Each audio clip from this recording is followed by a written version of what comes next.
चीन अपनी हरकत से बाज नहीं आएगा। एक तरफ दुनिया को दिखावे के लिए बातचीत का रास्ता अपना रहा है, वहीं अपने सैनिकों को घटिया करतूत के लिए छूट भी दे रखी है। लेकिन हर बार की तरह चीन की घटिया करतूत का भारत से उसे करारा जवाब मिलता रहा है। एक बार फिर चीन ने घटिया हरकत की, जिसका भारत ने करारा जवाब दिया। दरअसल लद्दाख सीमा पर भारत और चीन के बीच तनाव जारी है। इस तनाव को कम करने के लिए दोनों देशों के बीच सैन्य अवसर पर बातचीत चल रही है। इस बातचीत के बीच ही चीन ने फिर अपनी घटिया करतूत दिखा दी।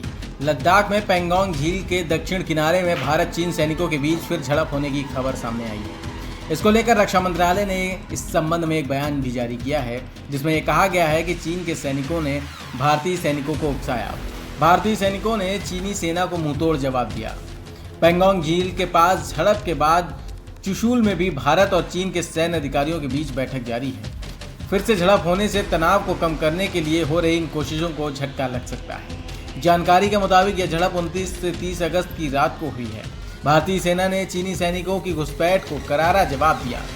दोबारा झड़प को लेकर रक्षा मंत्रालय ने जो बयान जारी किया, उसमें बताया गया कि पूर्वी लद्दाख में पिछले 3 महीने से अधिक समय से चले आ रहे गतिरोध के बीच चीनी सैनिकों ने 29 और 30 अगस्त की रात को पेंगोंग झील के दक्षिणी किनारे पर भड़काऊ हरकत की और यथास्थिति बदलने की कोशिश की।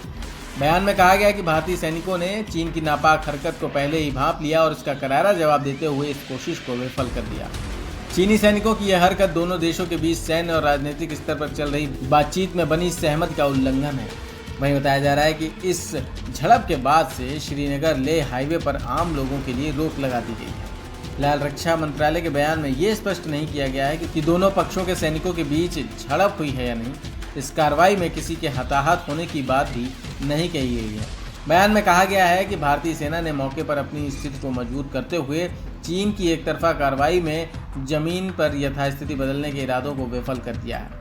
मंत्रालय ने कहा है कि भारतीय सेना शांति बनाए रखने और बातचीत के जरिए समाधान के प्रति वचनबद्ध है, लेकिन सैनिक अपनी मातृभूमि की रक्षा के लिए भी पूरी तरह से दृढ़ प्रतिज्ञ हैं। मंत्रालय की ओर से जारी बयान में लिखा है कि मुद्दे के समाधान के लिए चुशूल में ब्रिगेड कमांडर स्तर की फ्लैग मीटिंग चल रही है। आपको बता दें कि चीनी सैनिकों ने 15 जून को भी गलवान घाटी में इसी तरह की हरकत की थी, जिसके दौरान हुई हिंसक झड़प में दोनों पक्षों के सैनिक हताहत हुए। भारत में 20 सैनिक शहीद हुए थे और चीन में भी बड़ी संख्या में सैनिक हताहत हुए थे। यही नहीं, चीन ने पूर्व में गलवान घाटी में हुई हिंसक झड़प में सैनिकों के मारे जाने की खबर को छुपाना चाहा था, लेकिन सच सबके सामने आ गया है। गलवान घाटी में मारे गए चीनी सैनिकों की फोटोज दुनिया के सामने आ चुकी हैं। अपनी घटिया हरकत को लेकर चीन दिन ब दिन बेनकाब होता जा रहा है। चीन चाहे जितनी भी कोशिश कर ले, लेकिन भारतीय जवान चीन को सबक सिखाने के लिए LAC पर डटे हैं। दोनों देशों के बीच पूर्वी लद्दाख में पिछले 3 महीने से अधिक समय से LAC पर गतिरोध चल रहा है।